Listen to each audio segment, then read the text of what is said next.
Adrien Morel se tenait face aux immenses baies vitrées de son penthouse dominant Paris. En bas, la Défense se noyait peu à peu dans les lumières du crépuscule.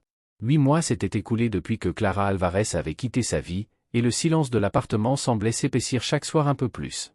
Là où résonnaient autrefois les rires de la jeune femme, ses chansons improvisées pendant qu'elle peignait, il ne restait plus que le ronronnement régulier du système de ventilation et parfois, le bip sec d'un mail professionnel.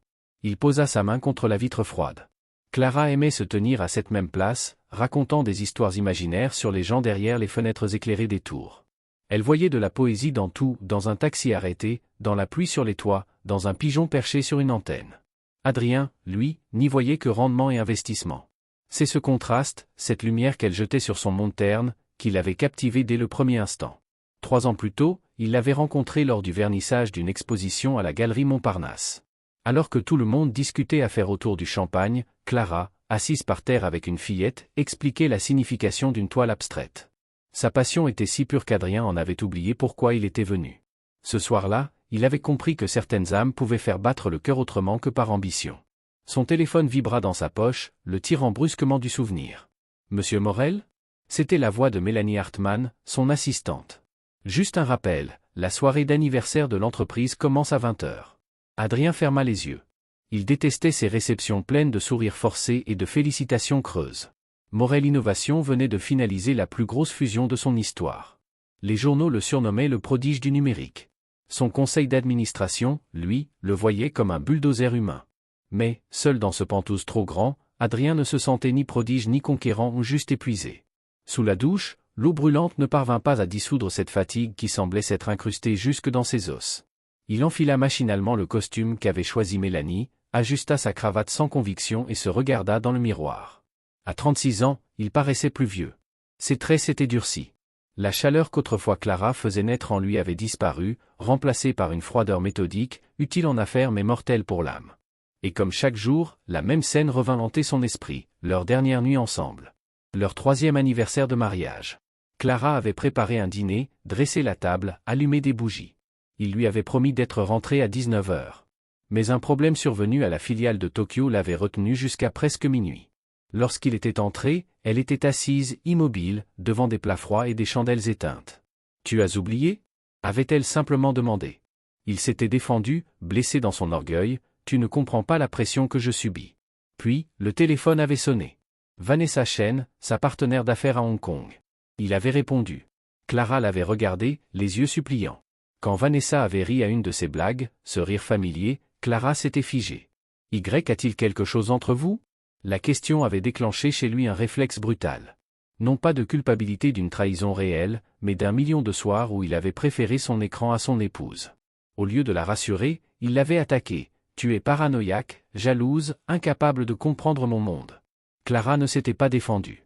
Elle avait simplement dit, d'une voix éteinte. « Je ne peux plus être mariée à quelqu'un qui me rend invisible. » Le lendemain, elle était partie, ne laissant qu'une note. « Mon avocat te contactera. » 2 semaines plus tard, les papiers du divorce arrivaient. Il les avait signés dans un accès d'orgueil blessé, persuadé qu'elle n'avait pas mérité son combat. Les mois suivants n'avaient été qu'un brouillard de travail. Il avait fusionné, signé, négocié. Mélanie filtrait ses appels, organisait ses rendez-vous, effaçait toute distraction. Il n'avait jamais remarqué que le nom de Clara n'apparaissait plus nulle part. Ce n'est qu'une fois la fusion conclue qu'un vide monstrueux s'était installé, le genre de vide qu'aucun contrat ne comble. Et ce soir, alors que Paris brillait sous lui, Adrien comprit que malgré tout ce qu'il avait bâti, il n'avait plus rien. La fête se tenait à l'Hôtel du Ciel, l'un des plus luxueux établissements de Paris. Plus de 300 invités, journalistes, investisseurs, politiciens. La musique couvrait les rires forcés et le tintement des coupes de champagne. Adrien, costume parfait et sourire mécanique, évoluait au milieu de la foule comme un acteur récitant un rôle 1000 fois répété. « Monsieur Morel.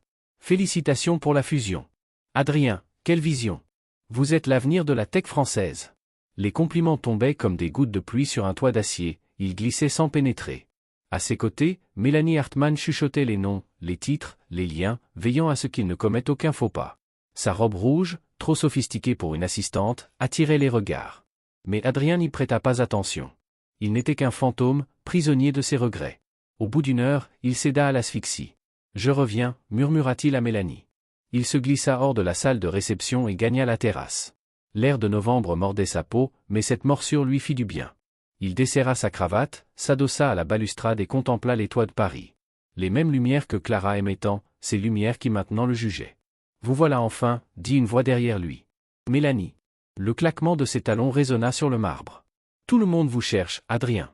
Le toast au champagne est dans 10 minutes. »« J'ai besoin d'une minute » répondit-il sans se retourner. Elle s'approcha, frôlant son bras d'un geste qui n'avait rien d'accidentel. « Vous êtes ailleurs ce soir ? C'est encore à cause d'elle, n'est-ce pas ?» Le mot elle resta suspendue comme une gifle. Adrien se raidit. Mélanie n'avait jamais prononcé le nom de Clara, mais son mépris pour son ex-femme n'avait jamais été un secret. Elle l'avait toujours qualifiée de naïve, inadaptée au monde d'un homme comme vous. Autrefois, Adrien avait trouvé cette loyauté flatteuse. Aujourd'hui, elle le dégoûtait. « Ce n'est pas ton affaire, dit-il sèchement. Adrien, soupira-t-elle d'une voix faussement douce, tu dois tourner la page. Elle l'a fait. Tu mérites quelqu'un qui comprenne ton univers, quelqu'un comme moi. Elle posa une main sur son bras. Il se dégagea aussitôt, écœuré par la familiarité du geste. J'ai besoin d'air, seul. Et avant qu'elle ne puisse répondre, il quitta la terrasse, traversa le hall, prit l'ascenseur, et sortit dans la nuit glaciale. Ses pas, sans qu'il y pense, le menèrent dans un quartier plus modeste du 11e arrondissement. Il ne réalisa où il était qu'en levant les yeux vers une petite enseigne familière, Café l'Éveil. Un lieu qu'il n'avait pas vu depuis 2 ans. C'était là que Clara et lui venaient chaque dimanche matin, partager un croissant et un café crème en lisant Le Monde. Le serveur, qui le reconnut, lui lança un regard surpris mais bienveillant. Un café noir, comme d'habitude ? Adrien hocha la tête et alla s'asseoir à leur ancienne table, dans le coin près de la fenêtre. Le bois usé portait encore les marques de tasses trop chaudes et de rires passés.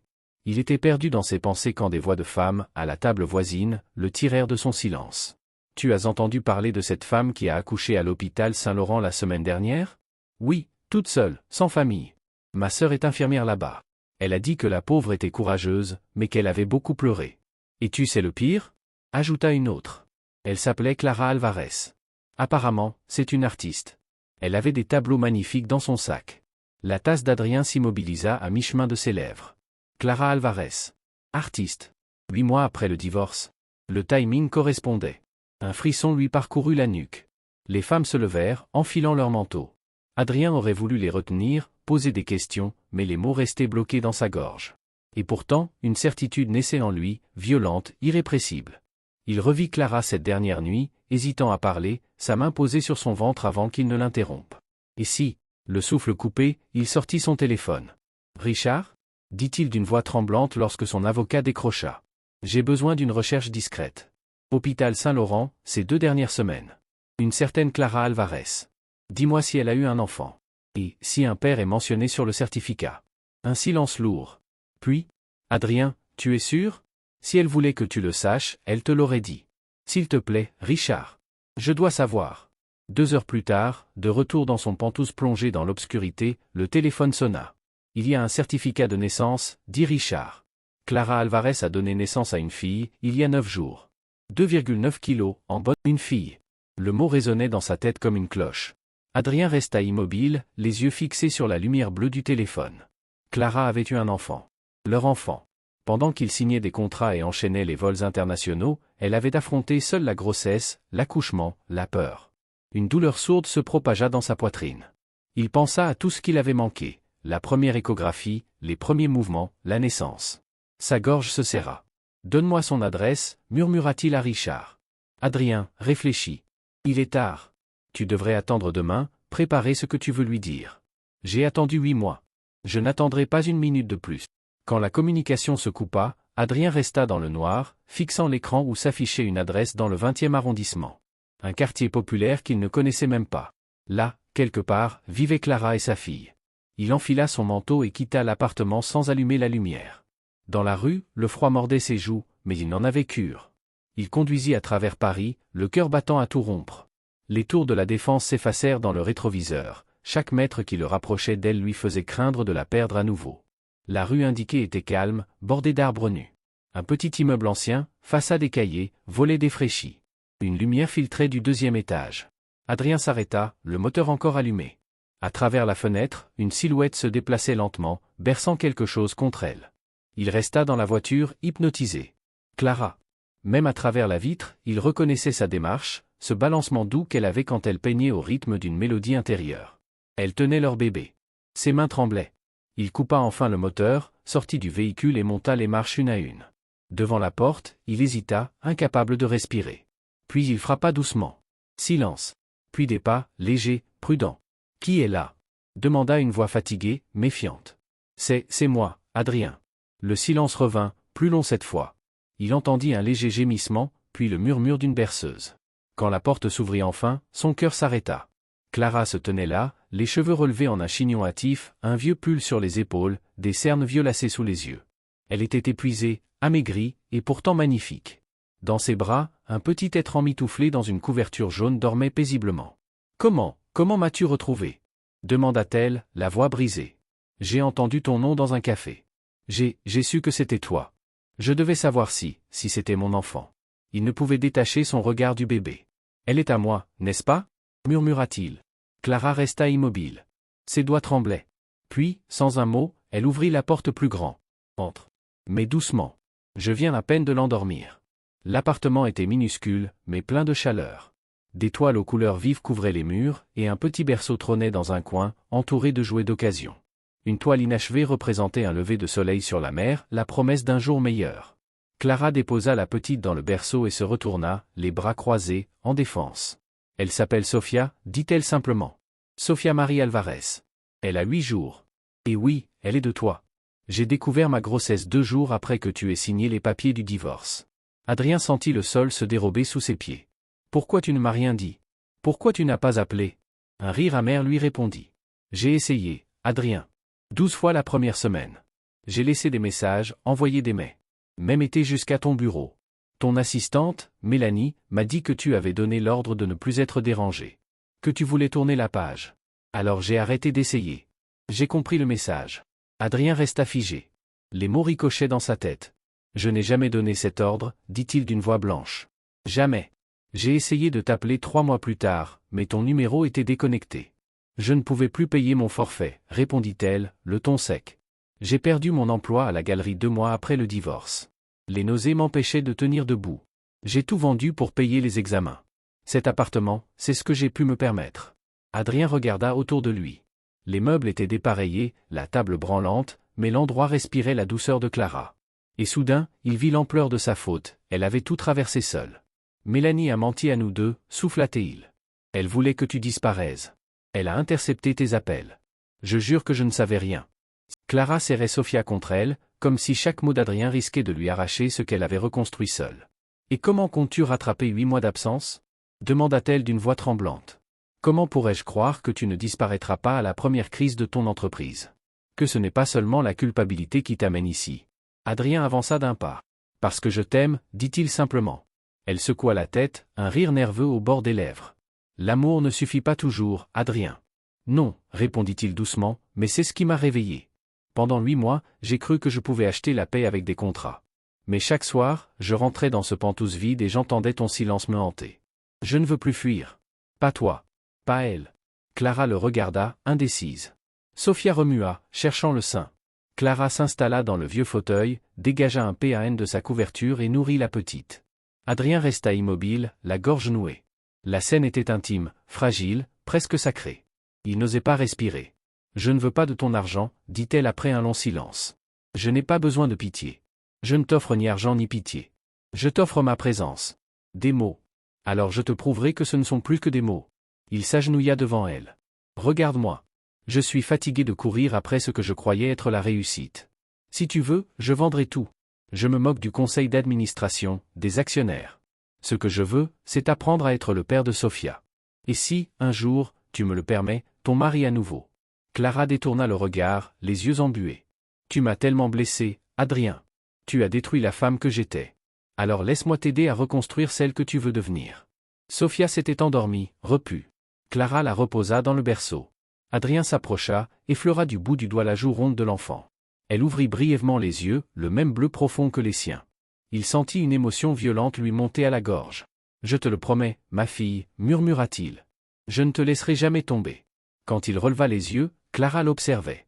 Quelque chose, imperceptible, venait de changer. « Tu peux revenir demain, dit-elle enfin. Pendant la journée. Tu apprendras à la changer, à la nourrir. Mais si tu la blesses, Adrien, si tu la fais pleurer comme tu m'as fait pleurer, je ne te le pardonnerai jamais. Je ne le ferai pas, répondit-il d'une voix rauque. Je le jure. Le lendemain, Adrien se présenta à 8 heures précises, les bras chargés de couches, de lait, de fruits, et d'un landau flambant neuf. Clara haussa un sourcil. Tu comptes l'acheter, ma confiance? Non, sourit-il doucement. Juste t'épargner un peu de fatigue. Les jours suivants, il revint. Chaque matin, chaque soir. Il apprit à changer une couche, maladroitement d'abord, ce qui fit rire Clara pour la première fois depuis longtemps. Il apprit à préparer les biberons, à bercer Sophia en chantant faux les chansons que sa mère lui fredonnait quand il était enfant. Petit à petit, la routine s'installa. Clara peignait quand la petite dormait. Adrien restait parfois silencieux, simplement à la regarder étaler les couleurs sur la toile. Il se souvenait du jour où il l'avait vue pour la première fois, assise par terre dans une galerie, un éclat de vie au milieu des costumes sombres. Et à chaque fois qu'il la voyait ainsi, concentrée, les cheveux tombant devant son visage, il sentait la honte et la gratitude se mêler. Honte d'avoir laissé filer cette lumière. Gratitude qu'elle soit encore là, même blessée. Mélanie, elle, n'eut aucune seconde chance.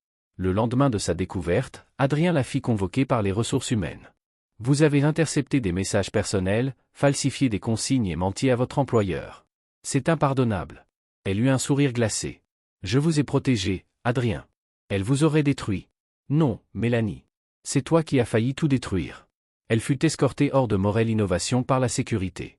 Un ordre d'éloignement suivit dans la journée.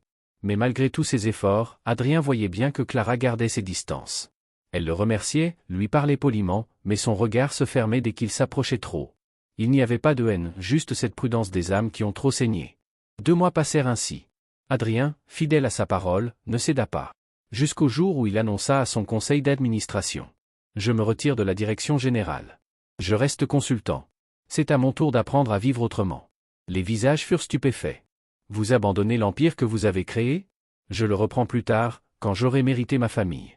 Les médias parlèrent d'un génie en crise. Lui n'avait jamais été aussi lucide. Ce soir-là, il rentra chez Clara avec un panier de courses et trouva les 2 endormis sur le canapé, Sophia contre la poitrine de sa mère, un pinceau encore dans la main. Il resta là, debout, à les regarder. Et pour la première fois depuis des années, il sentit la paix, fragile, mais réelle. En janvier, un vent glacé balayait Paris. Clara peignait près de la fenêtre pendant qu'Adrien berçait Sophia, qui babillait joyeusement dans ses bras. La vie, peu à peu, reprenait des couleurs. Mais une nuit, tout bascula. Sophia, d'habitude paisible, se mit à pleurer d'une façon différente, un cri aigu, perçant, chargé de douleur. Clara sentit la panique monter en elle. Elle toucha le front de sa fille. Brûlant. Adrien. Hurla-t-elle. Il accourut, pâle. Une seconde de silence, puis tout s'enchaîna. Il enveloppa Sophia dans une couverture, Clara attrapa le sac allongé, et ils dévalèrent les escaliers, le cœur au bord du gouffre. Sur la banquette arrière de la voiture, Clara sanglotait doucement, serrant la petite contre elle. « Tiens bon, mon amour, tiens bon. » Adrien conduisait vite, mais prudemment, ses doigts crispés sur le volant. Jamais il n'avait eu aussi peur. L'homme qui négociait des milliards tremblait à l'idée de perdre une vie minuscule de quelques kilos. À l'hôpital Necker, les néons les aveuglèrent. Fièvre à 40, respiration irrégulière, dit Adrien d'une voix étranglée à l'infirmière. On emmena Sophia. Les minutes devinrent des heures. Les médecins parlaient de bronchiolite sévère, d'oxygène, d'antibiotiques. Clara restait immobile, vidée, fixant la porte close de la salle d'urgence. Adrien s'assit à côté d'elle. Il posa doucement une main sur son épaule. Elle ne bougea pas, puis, au bout d'un moment, elle glissa ses doigts dans les siens. « Je suis terrifiée, murmura-t-elle. Moi aussi. » Le temps se distendit. À 3 heures du matin, un médecin s'approcha. Sa fièvre baisse. La respiration se stabilise. Vous avez bien fait de venir à temps. Clara éclata en sanglots, secouée de tremblements. Adrien la tira contre lui, la tenant comme on retient quelqu'un au bord du vide. Tu as été incroyable, souffla-t-il. Tu es une mère extraordinaire. Je n'en peux plus d'être forte tout le temps, avoua-t-elle, la voix cassée. J'ai voulu te prouver que je pouvais me débrouiller seule, mais je n'en peux plus. J'ai peur, Adrien. Et je t'aime encore. Mais je ne sais pas si j'en ai le droit. Il lui caressa les cheveux. Tu en as le droit. On a le droit de recommencer. Et si tout s'effondre encore? Alors on reconstruira. Encore et encore. Jusqu'à ce que plus rien ne casse. Clara leva les yeux vers lui, tremblante, et ce fut comme une délivrance. Leurs lèvres se cherchèrent, se trouvèrent. Ce baiser n'avait rien de passionné ni de pressé. Il était fait de fatigue, de larmes, de reconnaissance. Un baiser de renaissance. 2 jours plus tard, Sophia sortait de l'hôpital, rosée, rieuse. Adrien conduisait lentement, savourant le son léger de sa respiration dans le siège bébé. Mais au lieu de la ramener dans le petit appartement du 20e, il prit la direction de la Seine. « Où m'emmènes-tu » demanda Clara, intriguée. « Chez nous. » Le pantouse d'Adrien n'était plus le même. Fini le marbre froid et les vitrages impersonnels. Le grand salon baignait dans une lumière douce, et une chambre d'enfant avait remplacé le bureau. Les murs étaient peints d'un jaune tendre, un mobile de nuages tournait au-dessus du berceau. Les tableaux de Clara ornaient les murs, apportant des éclats de vie partout. Elle resta un moment immobile, émue. « Tu as fait tout ça, pour nous ? Pour toi ? Pour elle ? Pour enfin vivre au lieu de simplement réussir ?» Les semaines suivantes, ils trouvèrent leur rythme. Adrien travaillait de la maison, ordinateur sur les genoux, Sophia endormie contre sa poitrine dans un porte-bébé. Clara peignait pendant les siestes, sa palette couverte de couleurs pastel et de sourires. Le soir, ils cuisinaient ensemble, maladroitement. Parfois, elle riait quand il brûlait les pâtes.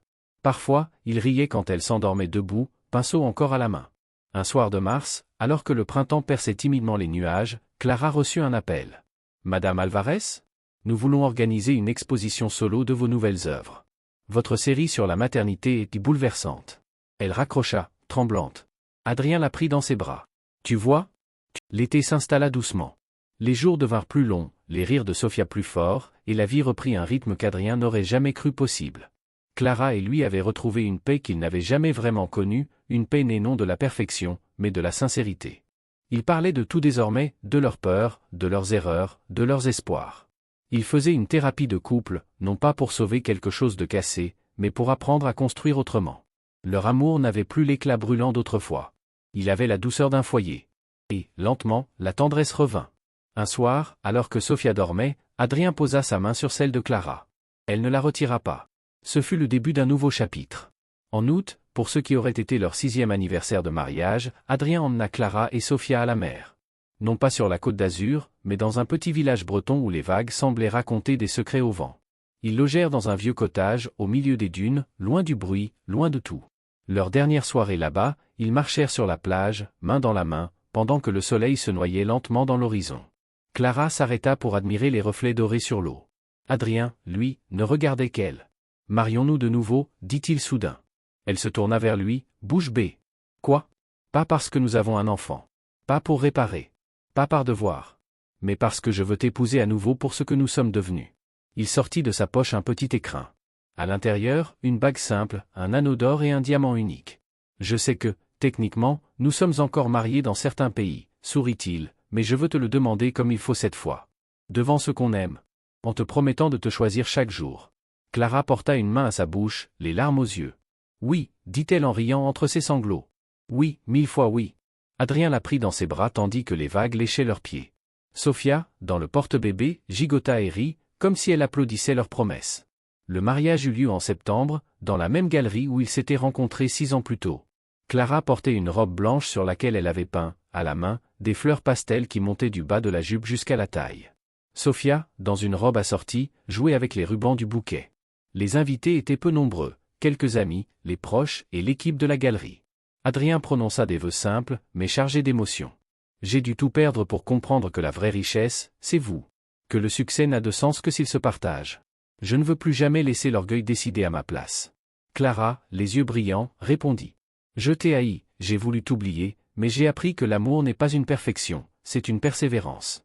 Je te choisis, non pas parce que tu es différent, mais parce que nous avons appris à tomber et à nous relever ensemble. » Quand leurs lèvres se rencontrèrent, Sophia éclata de rire entre eux, et toute la salle éclata aussi. Des larmes, des sourires, des applaudissements. Le bonheur avait enfin trouvé sa place. La réception se déroula dans le jardin de la galerie, illuminé de guirlandes. Adrien dansa avec sa fille, la tenant serrée contre lui, tandis que Clara les observait, le cœur débordant. Plus tard, quand les invités partirent et que le silence revint, ils s'assirent ensemble sur un banc, sous les lumières encore suspendues. « Tu te souviens de ce que tu m'as dit, la nuit où tout s'est effondré » demanda Clara doucement. « Je t'ai dit beaucoup de choses idiotes, » répondit-il avec un sourire triste. « Tu m'as dit que je ne comprenais pas la pression, que je voulais contrôler ta carrière. » Adrien détourna le regard. « Oui. Et j'avais tort. »« Pas complètement, » dit-elle. « Je n'ai pas su comprendre ton monde non plus. J'ai laissé la peur me fermer. On a échoué à 2. » Il hocha la tête. « Mais on a appris à se relever à 2 aussi. » Elle posa sa tête sur son épaule. On est bon, maintenant, tu sais? Oui, murmura-t-il en la serrant. On est vraiment bon. Leur fille bougea dans son couffin. Tous deux se penchèrent pour la calmer, leurs mains se frôlant au-dessus d'elle. Un geste simple, mais plein de sens, deux cœurs, unis autour d'un même souffle. Clara leva les yeux vers lui. À quoi penses-tu? À tout ce qu'il a fallu perdre pour mériter ça. Elle sourit doucement. Et à présent? À ce que je vis vraiment pour. Et c'est quoi? Il la regarda longuement. Vous deux. Ce moment. Cette vie. Tout le reste, n'est que décor. Au-dessus d'eux, les étoiles s'allumaient une à une, indifférentes et éternelles. Mais pour eux, dans ce jardin illuminé, il n'y avait plus rien à prouver, plus rien à conquérir. Seulement l'essentiel, l'amour, la présence, la paix retrouvée. Sophia, dans son sommeil, sourit, bercée par le murmure du vent et le cœur uni de ses parents. Et ce fut la plus belle preuve qu'ils avaient enfin trouvé le chemin du retour. Leur histoire ne se termina pas ce soir-là. Elle commença simplement, une deuxième fois.